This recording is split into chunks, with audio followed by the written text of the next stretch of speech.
Most people who get into real estate investing do so for the cash flow. That's probably the most famous reason that real estate investing has gotten so popular over the last couple of years, because it allows you to make extra income each and every month, and eventually that can lead to financial freedom. But did you know there are actually 4 different ways that investing in rental properties can help you earn a great return? It's not just cash flow. It's not just appreciation. There are other things that you as an investor have to be factoring in to know which deals are the best for you. Because if you're not evaluating all 4 elements of a rental property deal, you could be losing money. You could be leaving money on the table, or just not generating the types of returns and building the type of portfolio that you have in mind. So in today's video, I'm going to explain the 4 different ways that you make money from rental property investing so you can properly analyze deals and build the portfolio that you want. Hey, what's going on, everyone? My name is Dave Meyer. I'm the Vice President of Data and Analytics at BiggerPockets, and I'm also the author of the new book, Real Estate by the Numbers, which I co-wrote with Jay Scott, the very famous and amazing investor. We wrote this book because we want to help people learn to analyze deals like a pro and to help them build the portfolio that they envision. And in this book, we'll teach you all of the concepts, all the different metrics that you need to know to become a professional investor. Just quickly, if you want to buy the book, if you use the code DAVE, just my name, DAVE, you can get 10% off the book today. And because it's pre-order time, you also will be entered to win free coaching calls with either Jay or myself.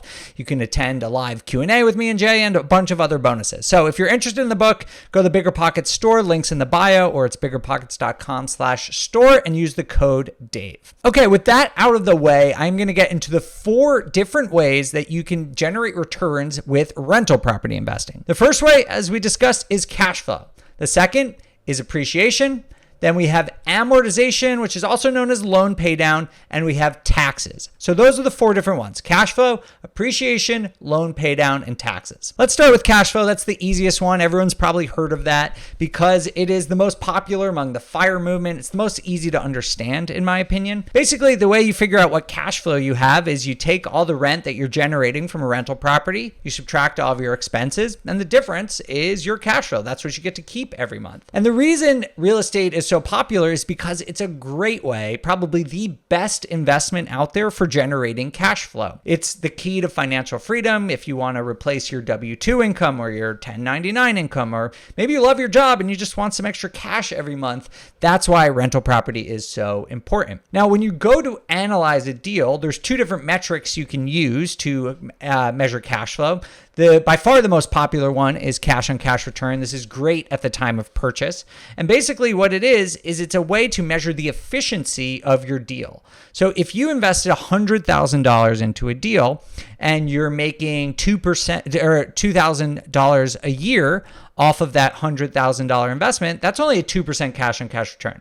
Not super efficient at generating cash flow. On the other hand, if you were making $8,000 a year on a $100,000 investment, that's an 8% cash on cash return. That is more efficient. So when you're analyzing deals, great way to measure it is cash on cash return. You can also use return on equity. I've made a couple videos about that on this YouTube channel, so you can check those out. Not going to get into that too much today. The second way, so that was cash flow. The second way to generate returns with rental properties is appreciation.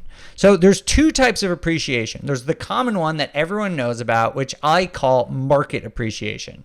This is basically you buy a house, you own it for a while, and it goes up in value over time due to market forces. That's why I call it market appreciation. And over the last couple of years, this has gone wild. But that's not really normal, right? Normal times, houses appreciate 2, 3, maybe 4% per year, but not this 20, 15%, whatever it's been since the pandemic. But, there are times in U.S. history where market appreciation helps you generate enormous returns, which we've just seen. The other type of appreciation is called forced appreciation, and that's when you literally force your property to become worth more by improving it. One example that I've done in the past is if you buy a house that's, let's say, 3,000 square feet, but only has 3 bedrooms, can you add a 3rd bedroom or a 4th bedroom? Can you renovate the kitchen or the bathrooms and make the property worth more?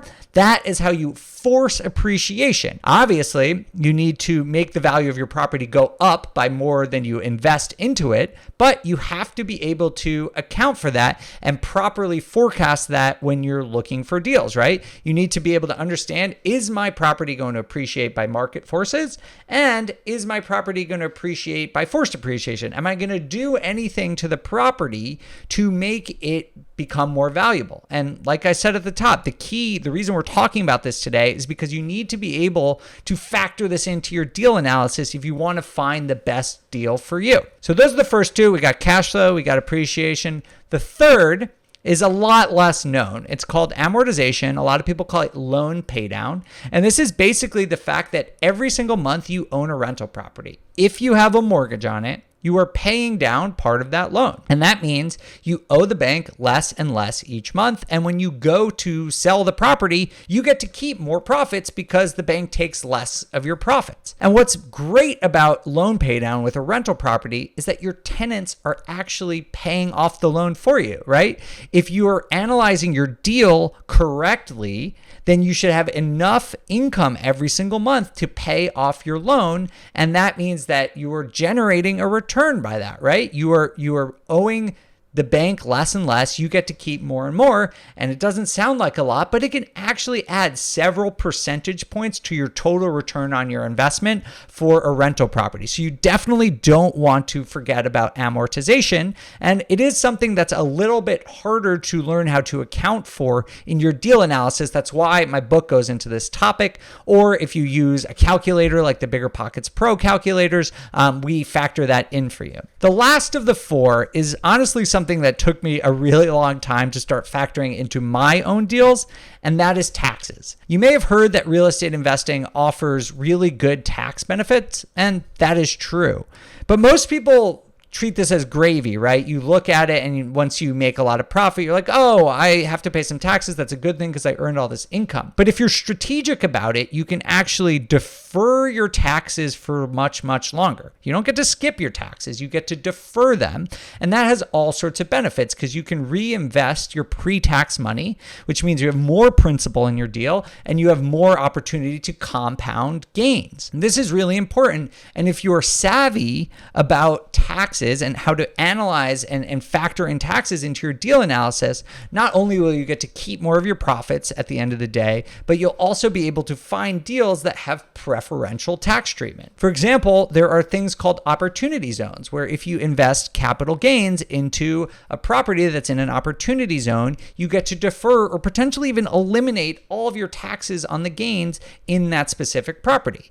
If you're not thinking about that during your deal analysis, you could miss out on an opportunity to drastically reduce your tax bill when you go to sell your property. I hope you see that analyzing a real estate deal, a rental property deal, is about way more than just cash flow. You have to factor in cash flow, appreciation, amortization, and taxes. If you want to learn how to do these in detail, you can check out my new book called Real Estate by the Numbers. Again, you can use the code DAVE, D-A-V-E, for 10% off. The link is in the bio below.